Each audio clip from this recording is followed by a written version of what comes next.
Hello everyone, welcome back engineering physics class. Myself Dr. Anchala, assistant professor in ABSIT Ghaziabad. हम अपनी unit second जो है जिसका नाम है इलेक्ट्रोमैग्नेटिक फील्ड थ्योरी उसको डिस्कस कर रहे हैं.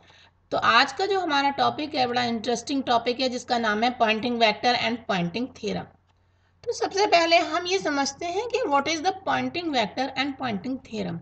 हम इसको क्यों ड्राइव करने की कोशिश कर रहे हैं, बेसिकली इसका बेस क्या है, Poynting theorem and Poynting vector क्या होता है.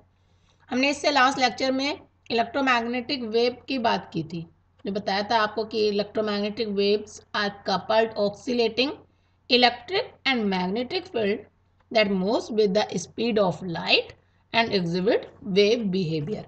अब इस थ्योरम का उस वेव के साथ क्या रिलेशन है. देखिए, जो बेसिकली पॉइंटिंग थ्योरम होती है इसकी हेल्प से हम इलेक्ट्रोमैग्नेटिक वेव की ये इलेक्ट्रोमैग्नेटिक वेव की एनर्जी फ्लो को बताती है. बेसिकली जब इलेक्ट्रोमैग्नेटिक वेव स्पेस में एक पॉइंट से दूसरे पॉइंट तक ट्रैवल करती है तो वो अपनी इलेक्ट्रिक एंड मैग्नेटिक एनर्जीज को ट्रांसपोर्ट करती है. क्लियर. तो इसकी डेफिनेशन कुछ इस तरीके से हो जाती है कि when electromagnetic waves travel from one point to another in space, it transport electric and magnetic energies from point to point.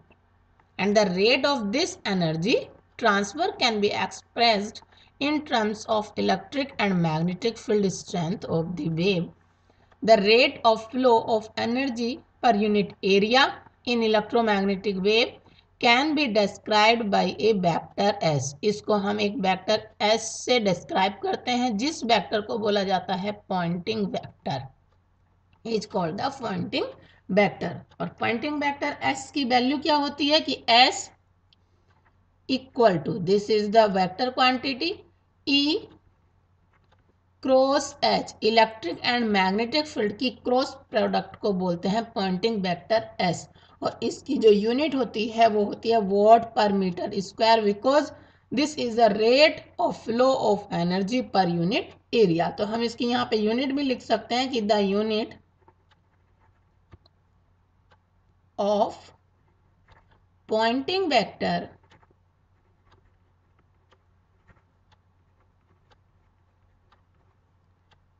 S is watt per metre square. Clear. अब हमें इस पॉइंटिंग वेक्टर या इस पॉइंटिंग थ्योरम को drive करना है. तो अब इसका हम डेरिवेशन देख लेते हैं. इसके डेरिवेशन को करने के लिए हम मैक्सवेल्स की इक्वेशन की हेल्प लेते हैं. बेसिकली मैंने आपको स्टार्टिंग में भी बताया था जब हमने मैक्सवेल्स की इक्वेशंस को स्टडी किया था कि इसके आगे की जितने भी डेरिवेशन हैं हम उसमें मैक्सवेल्स की इक्वेशन को हेल्प कर लेते हैं. तो हम हेडिंग डाल सकते हैं derivation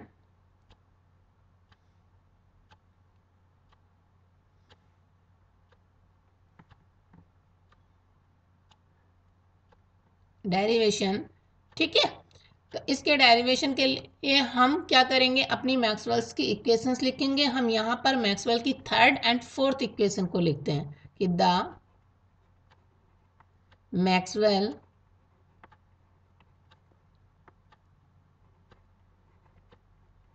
third and fourth equation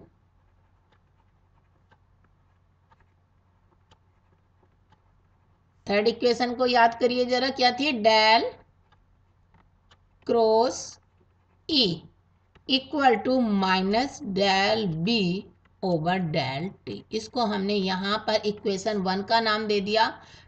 इसी तरीके से हम मैक्सवेल की फोर्थ इक्वेशन को लिख रहे हैं, this is equal to J plus del D over del T. Clear. ये हमारी यहाँ पर इक्वेशन नंबर 2 हो गई.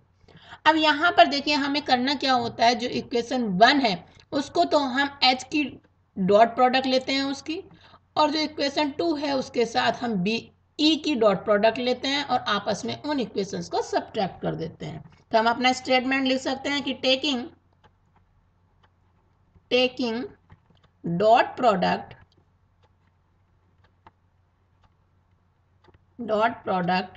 Of equation 1 with H and in equation 2 with E। Clear. तो इक्वेशन 1 को देखिए जरा, इसमें हम H की डॉट प्रोडक्ट लिख रहे हैं, तो क्या करेंगे हम, H dot del cross E equal to H dot del B over del T. Clear. इसी तरीके से इक्वेशन 2 में हम E की डॉट प्रोडक्ट ले लेंगे, तो लिख करेंगे हम E dot del cross H equal to E dot J plus E dot del D over del T. अब इन इक्वेशंस को आपस में सब्सट्रैक्ट कर देंगे, लिखेंगे subtracting now, subtracting simple method कि LHS में से LHS सब्ट्रैक्ट करेंगे, तो H dot del cross E minus E dot del cross H equal to H, और साथ में ये माइनस साइन भी चल रहा था, this is minus H dot del B over del t minus E dot J और minus E dot del D over del T. अब देखिए मैं क्या कर रहा हूँ कि केवल H और E के टर्म्स को एक साथ लिख दे रहे हैं और नेगेटिव साइन भी बाहर ले रहे हैं, तो क्या आ जाएगा, H dot del B over del T plus E dot del D over del T और माइनस E डॉट जे। ठीक है, और यहाँ पर जो इसकी लेफ्ट है वो ऐसे ही रहेगी, H dot del cross E minus E dot del cross H। Clear. This is equation 3। ठीक। अब यहाँ पर हम एक वेक्टर आइडेंटिटी को यूज कर रहे हैं, नेक्स्ट पेज पे ले लेते हैं। सबसे पहले हम अपने E और H की फॉर्म में उस वेक्टर आइडेंटिटी को लिखते हैं, फिर हम आपको जनरल वेक्टर आइडेंटिटी बताते हैं कि using vector identity, vector identity कौन सी है, देखिए del dot E cross H equal to H dot del cross E and minus E dot del cross H। अगर हम इसको जनरल वेक्टर आइडेंटिटी की बात करें तो ये इस तरीके से होती है कुछ कि del dot A cross B equal to होता है, B बाहर लिखते हैं, B डॉट डेल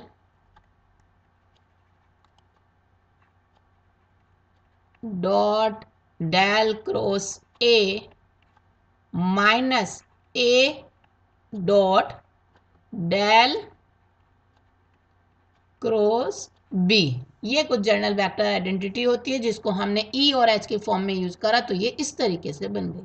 अब अगर हम इस इक्वेशन को देखें और इक्वेशन 3 को देखें, तो देखिए हमारी इक्वेशन 3 रिड्यूस होकर कैसे आ जाएगी कि equation 3 becomes, clear.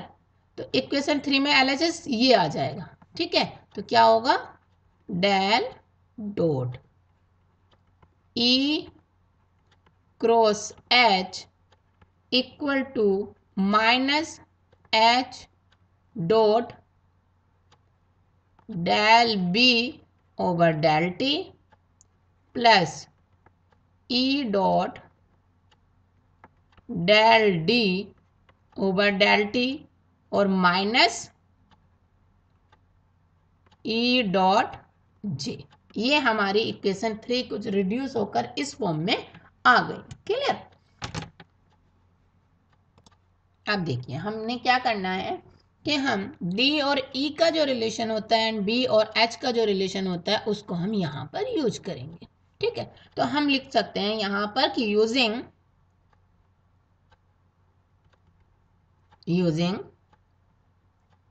D equal to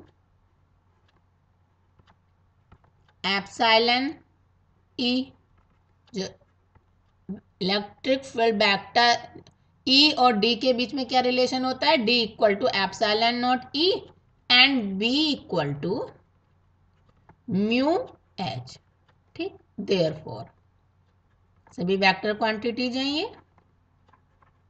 तो ये वाली इक्वेशन कुछ रिड्यूस होकर इस तरीके से आ जाएगी कि हम क्या करने वाले हैं कि B को तो रिप्लेस कर दें म्यू H से एंड D को रिप्लेस कर देंगे हम एप्सिलॉन E से। तो क्या आ जाएगा हमारी इक्वेशन, देखिए कि del dot E cross H, clear, equal to minus mu constant है तो हम म्यू को क्या कर देंगे, बाहर कर देंगे। तो क्या आ जाएगा mu H dot del H over del T, ठीक, plus epsilon E del E over del T और ये टर्म ज्यों के त्यों रहेगी E डॉट जे। ये हमारी इक्वेशन इस तरीके से बन गई जिसको हम इक्वेशन 4 का नाम दे देते हैं कि दिस इज इक्वेशन 4। अब आगे डेरिवेशन करने के लिए देखिए हमें यहाँ पर दो टर्म्स ये दिखाई दे रही हैं कि H dot del H over del t and E dot del E over del t. इन दोनों टर्म को हम कंसिडर करते हैं और देखते हैं ये किस फॉर्म में हम लिख सकते हैं। तो लेट अस कंसिडर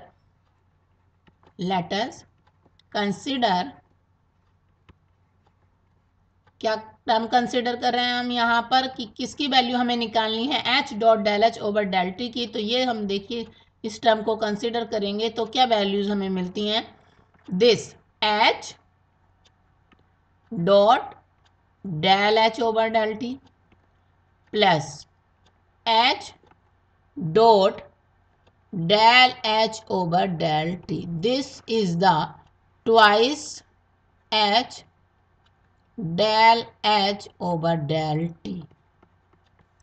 ठीक है, और ये क्या हो जाएगा, this is the del over del T और मॉड H का, this is the mod H का स्क्वायर। ये आपने 12th में ऑलरेडी पढ़ रखा है कि 2H, this is 2H del H over del T.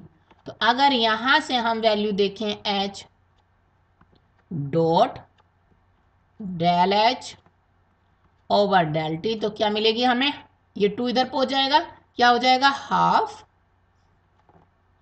Del over del T और मॉड H का स्क्वायर। इसी तरीके से हम E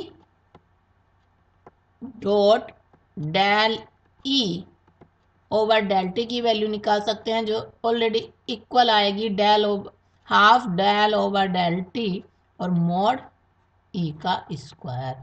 तो हमने इन दोनों फैक्टर की वैल्यूज को कुछ इस तरीके से लिख लिया। तो अब हमारी इक्वेशन 4 किस फॉर्म में बन जाएगी वो देख लेते हैं जरा कि देन इक्वेशन 4 बिकम्स,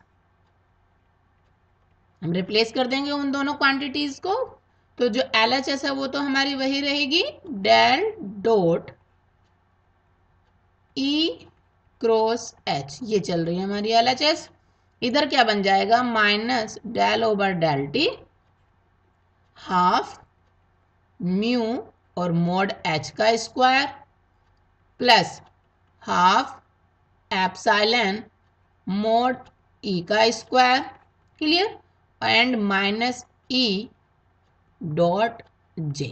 ठीक है, मैं नेक्स्ट में क्या कर रही हूँ कि E वाली टर्म को पहले लिख रही हूँ और कुछ नहीं, del dot E cross H equal to minus del B del over del t, then half epsilon mod e का square plus half mu mod h का square and minus e dot j, and this is equation 5th।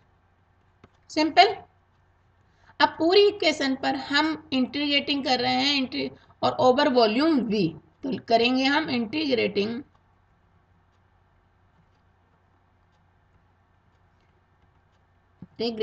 Over volume v। तब हमें क्या मिलेगा, कुछ नहीं है, simply हम सारी टर्म्स में अलग अलग वॉल्यूम इंटीग्रल ले रहे हैं, तो क्या कर देंगे, ये देखिए volume integral del cross E cross H, clear, and d we equal to minus del over del t, ये वॉल्यूम इंटीग्रल लगाया, हाफ एप्सिलॉन मोड ई का square plus half mu and mod H का square, and this is d v, clear, minus volume integral E dot J and volume integral, clear. This is called equation 6। आप देखिए हम इस equation 6 में क्या करने वाले हैं, हम इस इक्वेशन 6 की एलएचएस में अपनी गॉस डाइवर्जेंस थ्योरम को यूज कर रहे हैं, जो वॉल्यूम इंटीग्रल को सरफेस इंटीग्रल में कन्वर्ट कर देती है, ठीक है। तो using Gauss divergence theorem, Gauss divergence theorem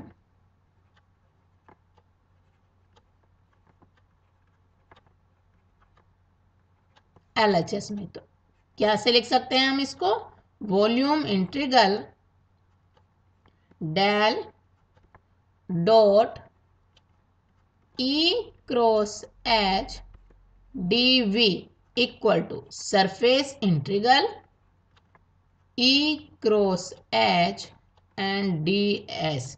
this is equation 7। अब हम अगर इक्वेशन 6 एंड 7 को कंपेयर कर लें, तो देखिए हम इस वैल्यू की जगह क्या यूज कर सकते हैं, दिस, क्लियर। तो हम लिखेंगे फ्रॉम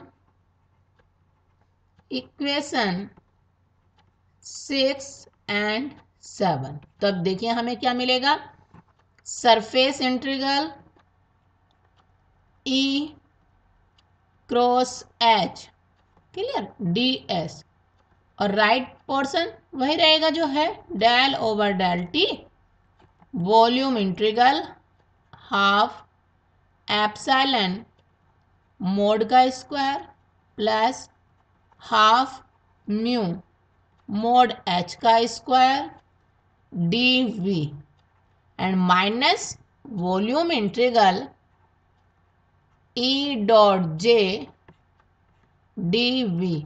दिस इज इक्वेशन 8, और ये जो आपकी इक्वेशन 8 आ गई है, इसी को हम बोलते हैं वर्क एनर्जी थ्योरम, और इसी इक्वेशन को बोला जाता है पॉइंटिंग थ्योरम। यहाँ पर मैं इस क्योंकि मुझे आगे इसके फिजिकल सिग्निफिकेंस देखने हैं, तो इन टर्म्स के मैं जरा नाम दे देती हूँ कि ये टर्म आपकी 1 है, ये टर्म 2 एंड दिस इज 3। पहले हम इसका स्टेटमेंट लिख देते हैं कि ये जो इक्वेशन 8 है, नेक्स्ट पेज पे ले लेते हैं हम, कि जो इक्वेशन 8 है इसी को हम वर्क एनर्जी थ्योरम भी बोलते हैं, और इसी को पॉइंटिंग थ्योरम बोला जाता है, कि equation 8 represents the work energy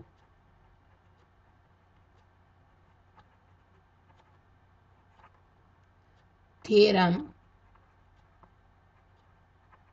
and is called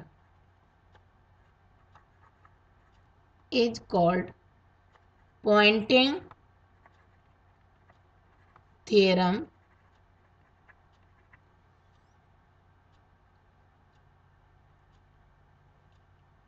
for the flow of flow of energy in an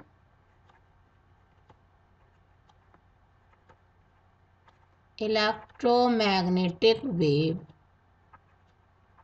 clear? ठीक है। अब यहाँ पर जो हमने अभी इक्वेशन 8 लिखी, उसमें हम उस इक्वेशन 8 का फिजिकल सिग्निफिकेंस लिखना चाहते हैं। तो हम क्या कर रहे हैं, उस इक्वेशन 8 में बेसिकली 3 टर्म्स आ रखी हैं, उनको हमने नंबरिंग दे दी कि this is the term first, this is term 2 and this is the term 3। तो हम 1 बाय 1 करके तीनों टर्म्स की फिजिकल सिग्निफिकेंस लिखेंगे। तो जरा आप टर्म फर्स्ट पर ध्यान दीजिए। ये टर्म फर्स्ट क्या है? ये वाली जो टर्म है, जो टर्म फर्स्ट है, ये दो टर्म से मिलकर बनी हुई है। दिस इज हाफ एप्सिलॉन ई के मोड का स्क्वायर की हाफ म्यू मोड एच का स्क्वायर। तो ये जो टर्म है हाफ ई मोड ई का square, this is the energy density. ये एनर्जी डेंसिटी को रिप्रेजेंट करती है due to the electric field. Clear? And this is the energy density due to the magnetic field. Clear? तो ये जो total terms हो गई वो क्या रिप्रेजेंट करेगी? ये रिप्रेजेंट करेगी टोटल स्टोर्ड एनर्जी को इन वॉल्यूम वी में due to both electric and magnetic field. And इसके साथ क्या लगा हुआ है? Minus del over del T. So this total term represents the rate of decrease of energy stored in volume V due to electric and magnetic field. ठीक है, तो हम इसको लिख सकते हैं, टर्म फर्स्ट का हम फिजिकल सिग्निफिकेंस लिखा जा सकता है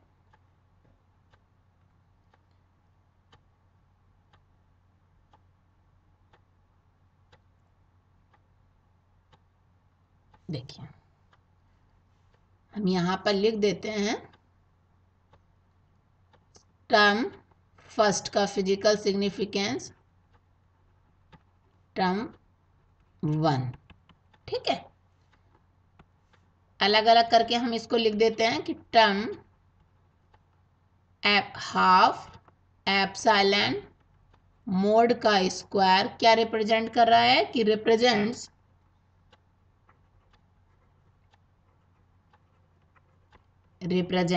द एनर्जी डेंसिटी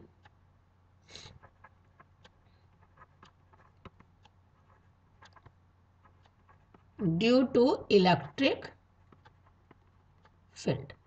क्लियर? इसी तरीके से जो हमारी दूसरी टर्म है उसको लिख लेते हैं कि term half mu and mod H का square represents the energy density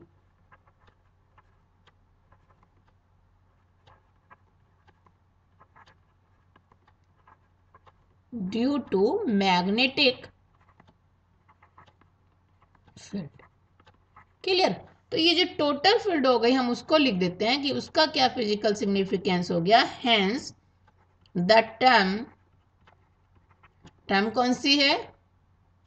कि minus del over del t volume integral half epsilon mod E का square plus half mod H का स्क्वायर एंड डी वी क्या represent कर रही है?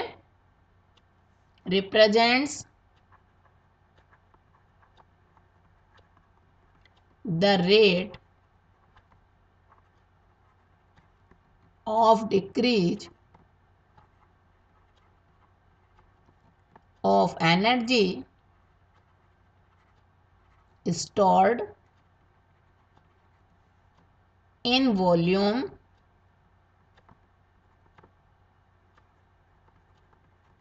V due to electric and magnetic field। Clear?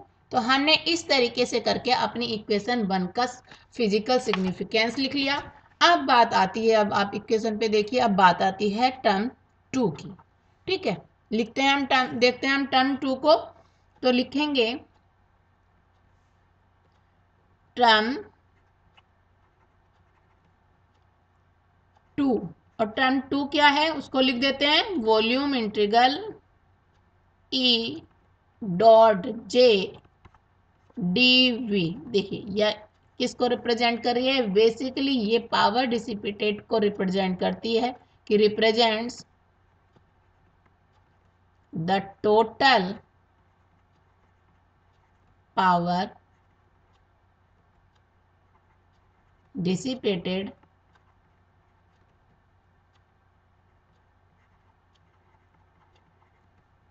In volume V। अब हमारे पास last term बचती है जो आपकी राइट में लिखा हुआ है, जिसको हमने इक्वेशन 3 टर्म 3 का नाम दिया हुआ है, उसको भी देख लेते हैं। नेक्स्ट पेज पर उसका हम फिजिकल सिग्निफिकेंस लिखेंगे कि थर्ड टर्म टर्म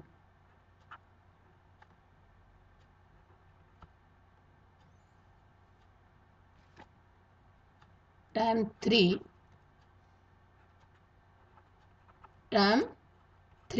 और टर्म 3 क्या है, surface integral E cross H, जो मेन टर्म है डी एस, क्या रिप्रेजेंट कर रही है, represents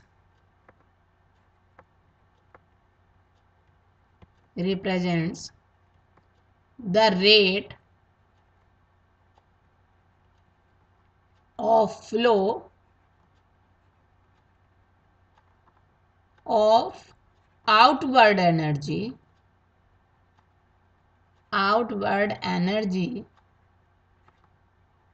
through the surface S enclosing volume V, enclosing V। ठीक है, तो therefore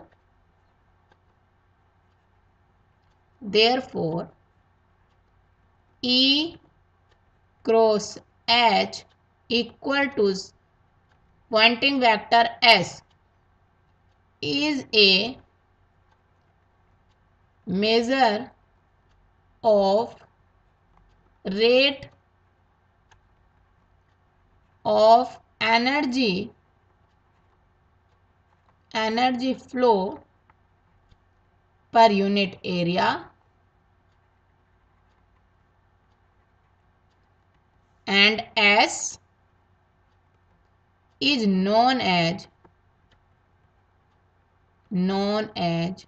pointing vector। क्या आ गया, is known as pointing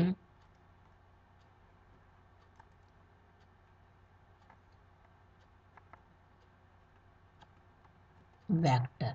basically आज के लेक्चर में हमने कि पॉइंटिंग थ्योरम क्या होती है, पॉइंटिंग वेक्टर क्या होता है, उसको डिफाइन किया और उसकी डेरिवेशन को किया। तो E cross H equal to S, this is called the Poynting vector. ठीक है, तो इसको आप नोट कर लीजिए और समझने की कोशिश कीजिए।